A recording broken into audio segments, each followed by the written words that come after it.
नमस्कार मित्रांनो, मी श्रीकांत कुलकर्णी तुमचं स्वागत करतो श्री क्रिप्टोमध्ये. आजची तारीख आहे 8 जुलै, संध्याकाळचे 7:15 झालेले आहेत. सुरुवात करूया आजच्या एपिसोडला. आपण येऊन पोहोचलेलो आहोत coinmarketcap.com वरती. चेक करूया काय स्टेटस आहे मार्केटचं. 10,796 क्रिप्टोकरन्सीज आहेत जगात आता. काल 10,779 होत्या. सो बऱ्याचशा क्रिप्टोकरन्सीज नवीन रजिस्टर झालेल्या आहेत कॉइन मार्केट कॅप वरती. एक्सचेंजेस 384 आहेत. मार्केट कॅपिटलायझेशन $1.3 ट्रिलियन आहे. 24 तासांचा व्हॉल्यूम आहे $80.8 बिलियन. डॉमिनन्स आहे बिटकॉइनचा 44.4 आणि इथिरियमचा 18.2%. मार्केटचं ओव्हरऑल कंडिशन बघूया. $1.37 ट्रिलियन मार्केट कॅप आहे आणि जवळजवळ 7% मार्केट गेल्या 24 तासांमध्ये खाली आलेलं आहे. एकदा चेक करूया टॉप 10 क्रिप्टोकरन्सीजची काय कंडिशन आहे. बिटकॉइन $32,426 आहे. 6.5% कमी झालाय 24 तासांमध्ये आणि 3.5% कमी झालाय 7 दिवसांमध्ये. $609 बिलियन मार्केट कॅप आहे. इथिरियम $2,135 आत्ता आहे. 10.25% कमी झालाय 24 तासांमध्ये आणि 0.5% वाढलाय 7 दिवसांच्या हिशोबाने. $250 बिलियन मार्केट कॅप आहे इथिरियमचं. टेदर $1 परफेक्ट, काहीही जास्त मुवमेंट नाहीये आणि $62 बिलियन मार्केट कॅप आहे. BNB म्हणजे बायनान्स कॉइन आता $312.9 आहे आणि 7.25% कमी झालेला आहे 24 तासांमध्ये आणि जवळजवळ 7.5% वाढलेला आहे 7 दिवसांमध्ये. $48 बिलियन मार्केट कॅप आहे. कार्डेनो म्हणजे ADA $1.35 म्हणजे $1.35 आत्ता आहे. जवळजवळ 6% कमी झालेला आहे 24 तासांमध्ये आणि 7 दिवसांच्या मानाने बघायला गेलात तर काही खास मुवमेंट नाही. $43 बिलियन मार्केट कॅप आहे.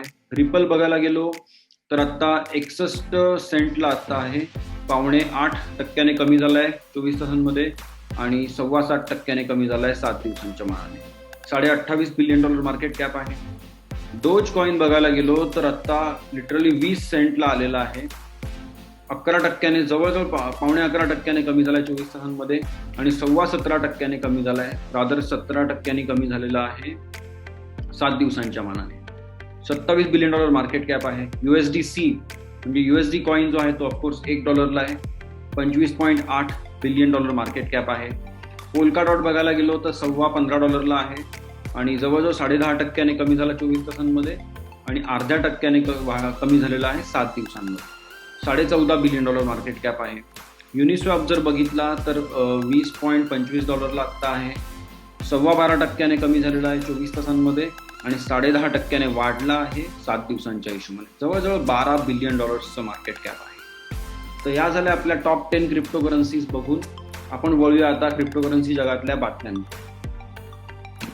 सगळ्यात पहिले सुरुवात करूया कॉइन टेलिग्राफ पासून. Breaking, stable coin firm Circle to go public in $4.5 billion blank cheque deal. Circle म्हणून कंपनी जी आहे जी USDC च्या मागे आहे. ठीक आहे, म्हणजे USDC हा त्यांचा कॉइन आहे. It is a stable coin. So त्यांचं व्हॅल्युएशन रादर त्यांचं रिझर्व रेशो आय थिंक 100% आहे. समजा 1 लाख USDC जर ते इश्यू करतात तर $1 लाख त्यांना साईडला ठेवावे लागतात.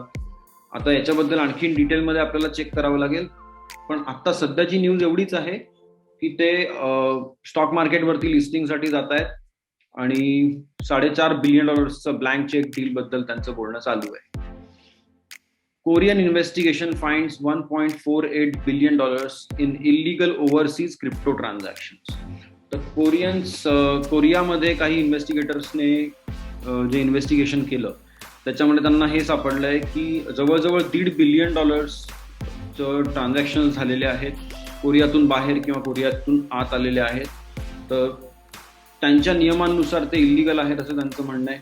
आता याच्या बारकाव्यांमध्ये जाण्यामध्ये किती तथ्य मला माहिती नाही, पण $1.5 बिलियन अमाऊंट त्यांना सापडलेली आहे क्रिप्टोकरन्सी ट्रान्झॅक्शन जे त्यांना त्यांच्या नियमात बसणारे नाही आहेत. Bitcoin price will likely shrug off $530 million GBTC unlock in July analysis. जुलै महिन्याच्या शेवटी आय थिंक 3ऱ्या आठवड्यात किंवा 4थ्या आठवड्यामध्ये GBTC म्हणून जे ग्रे स्केलचे शेअर्स आहेत किंवा मग ग्रे स्केलचे कॉन्ट्रॅक्ट्स आहेत जे लॉक होते जुलै महिन्यापर्यंत, ते अनलॉक होतील आणि $530 मिलियन ते कॉन्ट्रॅक्ट्स आहेत जे ओपन होतील आणि त्यांचे ओनर्स जे आहेत ते त्यांना विकू शकतील. तर ते विकल्यामुळे काय होणार आहे की बिटकॉईनच्या प्राइसवरती प्रेशर पडू शकतं असं आधी म्हणणं होतं, पण आता म्हणणं आहे की बिटकॉईनची प्राइस एवढी स्टेबल आहे की $350 मिलियन किंवा मग बिटकॉईनचं मार्केट कॅप इतकं मोठं झालं आहे की $550 मिलियन ट्रान्झॅक्शनमुळे काही पटकन खूप मोठी प्राइस खाली जाणं कठीण वाटतंय. सर्वे 21% of UK crypto investors say they know almost nothing about. तर हे सध्याचं गम किंवा मग सध्याचं प्रॉब्लेम हाच आहे. रादर हा बऱ्याच वर्षांपासूनचा प्रॉब्लेम आहे जो आम्ही बघतोय की लोक फक्त कोणाच्या तरी भावाने घेतले, कोणाच्या तरी मित्राने घेतले किंवा कोणीतरी ओळखीच्यांपैकी घेतले आणि त्याने बिटकॉईन समजा घेतले होते 5 लाख रेटला.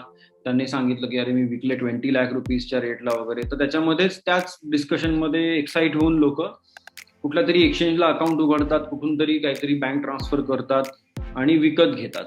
आणि नंतर मग कळतं की ते एक्सचेंज काहीतरी प्रॉब्लेमॅटिक होतं किंवा मग ती कुठली तरी नेटवर्क मार्केटिंग कंपनी होती ज्यांनी त्यांना पूर्ण माहिती पण दिली नाही आणि त्यांचा गोल होता यांच्याकडून बिटकॉईन हडप करणं. तर या गोष्टी खूप सिरियस आहेत. तुम्ही थोडासा आधी अभ्यास करा क्रिप्टोकरन्सीचा, थोडासा अभ्यास करा. सहसा कुठल्याही ॲसेट क्लासमध्ये म्हणजे कोणत्याही गुंतवणुकीच्या क्षेत्रात जेव्हा तुम्ही उतरता तेव्हा त्या क्षेत्राचा तुम्ही थोडा तरी अभ्यास केला पाहिजे आणि त्यानंतरच तुम्ही त्या क्षेत्रामध्ये $2 सुद्धा लावण्यापूर्वी आधी विचार करावा असं म्हणतात. तसं मी सांगेन की $2 2 पैसे लावायच्या आधी सुद्धा तुम्ही आधी अभ्यास करा, पूर्ण विचार करा आणि मग तुमची कपॅसिटी $100 असेल तर तुम्ही $1 सुरुवात करा. ओके, तर हे तुम्ही लक्षात ठेवा. यांचं हे जी काही सर्वे आहे हा युनायटेड किंगडम मधला आहे. 21% इन्व्हेस्टर्सला माहितीच नाहीये धड की क्रिप्टोकरन्सी म्हणजे काय आणि तरी त्यांनी क्रिप्टोकरन्सीमध्ये इन्व्हेस्टमेंट केली. म्हणजे थोडक्यात किती, जवळजवळ 79% लोक म्हणतात की त्यांना थोडंफार काही माहिती आहे आणि त्यातले मे बी 10% म्हणजे 70% असे असतील आणि 9-10% असे लोक असतील जे म्हणतील की मी एक्सपर्ट आहे. तर प्लीज काळजी घ्या.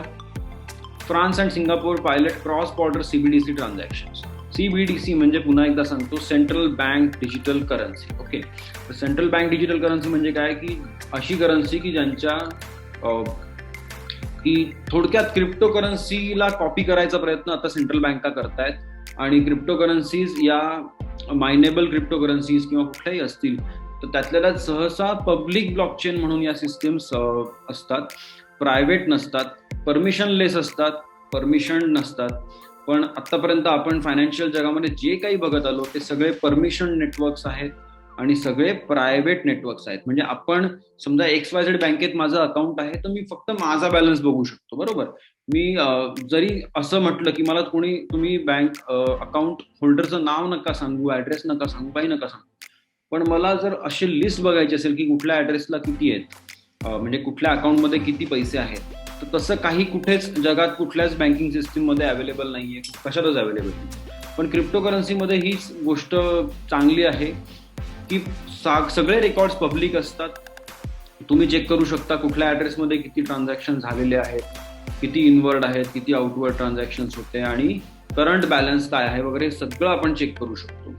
तर हा फरक आहे पब्लिक ब्लॉकचेन किंवा क्रिप्टोकरन्सी आणि सेंट्रल बँक डिजिटल करन्सी जी आता इश्यू केली. सेंट्रल बँक डिजिटल करन्सी कशी असणार, प्रायव्हेट असणार, त्याला फक्त बँकांना ऍक्सेस असणार काही चेक करायचं म्हटलं, किंवा ट्रान्सपरन्सी नामपूज्य, 0 ट्रान्सपरन्सी असणार. ओके, आणि या गोष्टी आता हे बनवतायत, चांगली गोष्ट आहे. त्यांना जर आवडत असेल तर त्यांनी नक्की करावं. तर त्यांनी थोडक्यात काय दाखवलंय की फ्रान्स आणि सिंगापूर यांच्या सेंट्रल बँकांनी मे बी एकत्रितपणे काहीतरी याचा अभ्यास केला. जसं CBDC त्यांनी बनवली आणि त्यांनी क्रॉस बॉर्डर पेमेंट्स त्यांनी करून बघितले. तर काही फार मोठी गोष्ट असं नाही मला वाटतं त्याच्या बाबतीत. ओके, नेक्स्ट सेक्शनकडे वळूया. कॉइन टेलिग्राफ आपलं झालेलं आहे. कॉइन डेस्ककडे आपण जाऊन बघूया. कुठलं तरी लाईव्ह सेशन आत्ता चालूच होतं. Okay, Elizabeth Warren gives SEC July 28 deadline to figure out crypto regulation. तर एलिझाबेथ वॉरन नावाची त्यांच्याकडची सेनेटर आहे US मधली आणि तिने वॉर्निंग दिलेली आहे SECच्या हेडला की बाबा तुम्ही 28 जुलैपर्यंत काही ना काही क्रिप्टोकरन्सीच्या बाबतीत रेग्युलेशनचा डिसिजन घ्या आणि आम्हाला कळवा. तर याचा काय अर्थ मार्केटमध्ये निघतोय ते आपण बघितलंय. मार्केट बऱ्यापैकी खाली गेलेलं आहे, जवळजवळ 7% मार्केट खाली आलेलं आहे. कारण SEC ही जगातली सगळ्यात स्ट्रॉंग संस्थांपैकी एक आहे, सगळ्यात स्ट्रॉंग रेग्युलेटर्स पैकी एक आहे.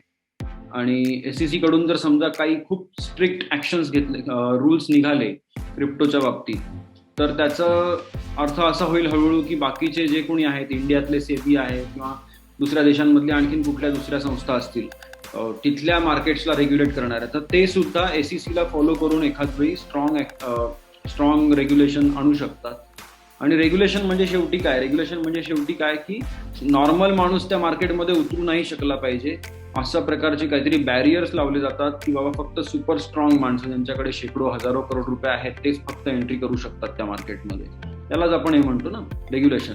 थोडक्यात तुम्हाला बघायचं असेल तर बँक ओपन करण्यासाठी काय रूल्स आहेत, रेग्युलेशन्स आहेत, असं आपण चेक करू शकतो. त्याच्यामध्ये तुम्हाला अंदाज येईल की किती डिपॉझिट ठेवायला लागतं, काय काय प्रूव्ह करावं लागतं, कशी लिक्विडिटी दाखवायला लागतं, आणि त्यानंतर मग ते विचार करणार की तुम्हाला बँकिंग लायसन्स मिळणार की नाही. म्हणजे पैसे कमवण्यासाठी तुम्ही आधी पैसे दाखवा आम्हाला, मग आम्ही तुम्हाला परमिशन देऊ. ह्याचा अर्थ म्हणजे रेग्युलेशन, बाकी काही दुसरं नाही. तर बघू आता पुढे काय होतं ते.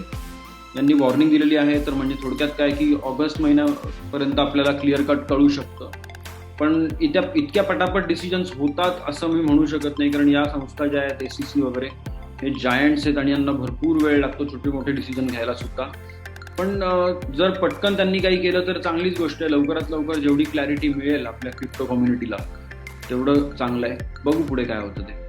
DeFi data feed service API 3 becomes a DAO. ठीक आहे, तर DeFi मधले डेटा प्रोव्हाइड करणारी जी कंपनी आहे API 3, तर त्यांनी स्वतःला कन्वर्ट केलेलं आहे DAO मध्ये. DAO म्हणजे डिसेंट्रलाइज्ड ऑटोनॉमस ऑर्गनायझेशन. DAO म्हणजे थोडक्यात की तुमचं कंपनीचे जे काही कामं आहेत, जे काही रूल्स रेग्युलेशन्स किंवा जे काही ट्रान्सफर्स किंवा जे काही होणार आहे हे सगळं तुम्ही ब्लॉकचेनवरती घेऊन गेलात आणि प्रत्येक कामासाठी एक वेगळा स्मार्ट कॉन्ट्रॅक्ट किंवा मग थोडक्यात सगळं ऑटोमेटेड असणार आहे आणि सगळ्याचं प्रूफ ब्लॉकचेन टेक्नॉलॉजीचा वापर करून पब्लिक रेकॉर्ड्समध्ये ठेवलं जाईल. तर त्यांना म्हणतात DAO. आणि आता सध्या खूप त्याच्या बाबतीत एक्साइटमेंट आहे मार्केटमध्ये बऱ्याच मोठ्या प्रमाणावरती. बऱ्याचशा कंपन्या आता हळूहळू DAOच्या दिशेने जात आहेत. आपण कव्हर केलेलं आहे CoinDesk सुद्धा. आपण पुढे जाऊया आता news.bitcoin.com कडे. ही वरची जी आहे ही ऍडव्हर्टिजमेंट आहे. So let's move to the next one. Argentine law maker presents bill enabling workers to receive salary in cryptocurrency. तर अर्जेंटिनामध्ये पार्लमेंटमध्ये नवीन बिल त्यांनी सादर केलेलं आहे की जे परमिशन देईल वेगवेगळ्या प्रकारच्या वर्कर्सला सॅलरी रिसीव्ह करायची क्रिप्टोकरन्सी याच्यामध्ये. तर ही चांगली बातमी आहे. South Africa regulator wants Mirror Trading International to pay millions as penalty for contravening financial sector law. तर MTI जे होतं त्यांचे मध्यंतरी काहीतरी आपण न्यूज वाचली होती 4-5 दिवसापूर्वी की त्यांनी जवळजवळ 18 ते 20 हजार बिटकॉईनचा काहीतरी त्यांचा स्कॅम झाला होता आणि त्याच्यामुळे त्यांनी बरेचसे नियम पाळले नव्हते. तर साऊथ आफ्रिकेतले रेग्युलेटर त्यांना म्हणतायत की तुम्हाला आता काही $1 मिलियन पे करायला लागतील पेनल्टी म्हणून, कारण तुम्ही नियम न पाळता तुमचं काम चालू ठेवलं. 4,000 institutional funds in Germany can now invest 20% of portfolios in crypto assets. तर जर्मनीमध्ये आय थिंक 6-7 दिवसांपूर्वी एक नवीन लॉ पास झाला आणि त्याच्या अंतर्गत त्यांना परमिशन मिळालेली आहे इन्स्टिट्यूशनल इन्व्हेस्टर्सला, म्हणजे फंड जसं म्युच्युअल फंड असतं आपल्याकडे तसे तिकडे वेगवेगळ्या प्रकारचे फंड्स असतात. तर त्या फंड्सपैकी त्यांचे जे काही ॲसेट्स असतील त्यातले 20% ते क्रिप्टोकरन्सीमध्ये इन्व्हेस्ट करू शकता अशी परमिशन मिळाली आहे. आणि हे फंड्स युजली जे असतात किंवा मग इन्स्टिट्यूशनल इन्व्हेस्टर्स जे असतात तो खरा मोठा पैसा असं मानलं जातं. तर याच्यातनं जर 4,000 फंड्समधून जर काही 5% जरी तिथे आले क्रिप्टोकरन्सी जगामध्ये किंवा क्रिप्टोकरन्सी मार्केटमध्ये 5-10% जरी आले तरी पण मार्केट बऱ्यापैकी वर जाऊ शकतं असा अंदाज आहे. आता पुढे काय होतं ते आपण बघतोच आहे.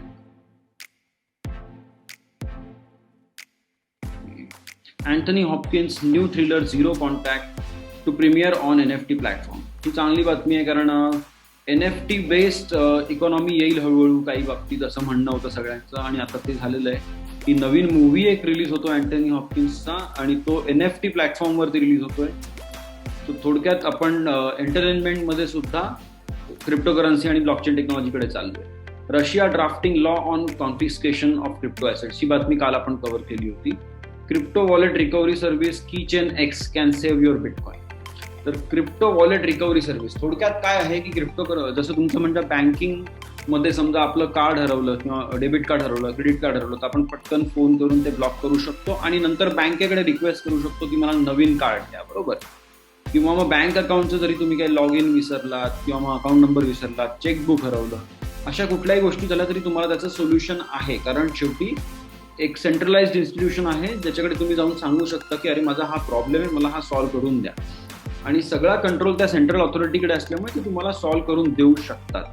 पण क्रिप्टोकरन्सीमध्ये कसं आहे की समजा तुम्ही ब्लॉकचेन म्हणजे कुठलंही वॉलेट एक घेतलं, इथिरियमचं असो, बिटकॉइनचं असो, लाईट कॉइनचं असो, आणि त्याच्यामध्ये ज्या सीड फ्रेज असतात किंवा पास फ्रेज असतात, 12 ते 16 शब्द किंवा काही काही ठिकाणी 20 शब्द, 18 शब्द सुद्धा असतात.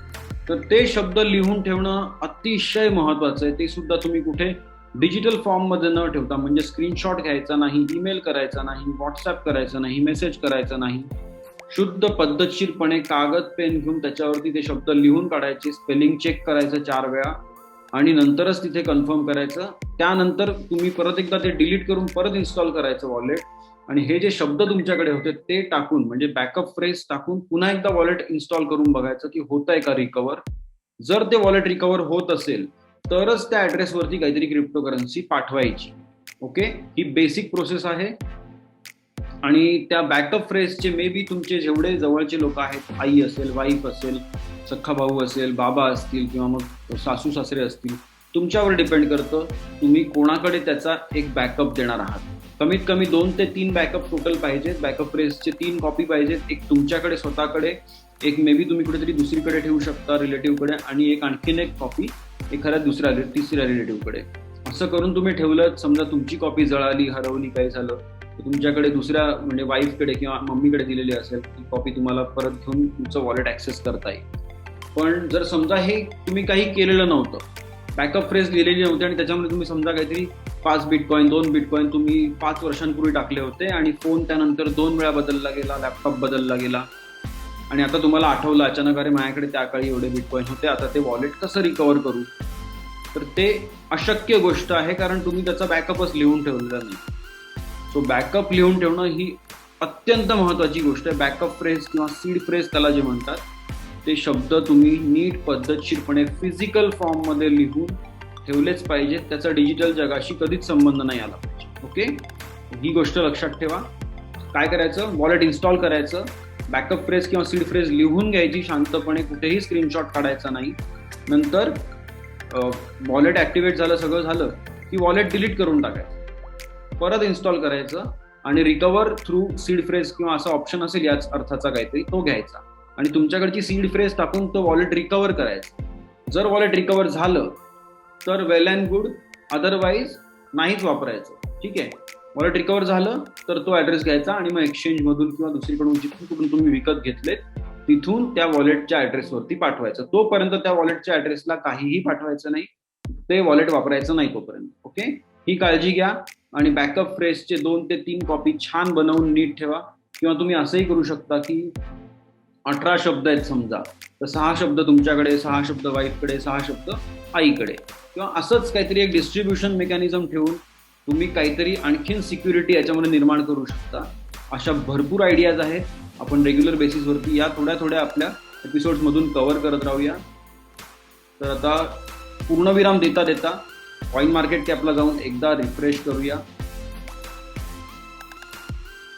ओके, 8 जुलै 2021ला संध्याकाळी 7:35 बिटकॉइन होता $32,498. मी श्रीकांत कुलकर्णी तुमचा निरोप घेतो श्री क्रिप्टोमधून. Bye bye. Buy the dips and ऑड मी.